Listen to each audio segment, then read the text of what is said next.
Short English words part 46। Auspicious. Auspicious मतलब शुभ, अच्छा या मंगल। मैगजीन पत्रिका या जर्नल। पिटीशन आवेदन, याचिका या गिड़गिड़ाहट। जर्नलिस्ट। जर्नलिस्ट मतलब पत्रकार। ऑनेस्ट ईमानदार या सच्चा। जेनरस उदार या दानी। सुटेबल।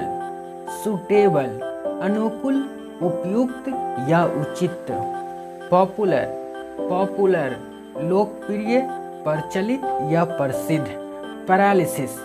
पैरालिसिस लकवा या फालिज।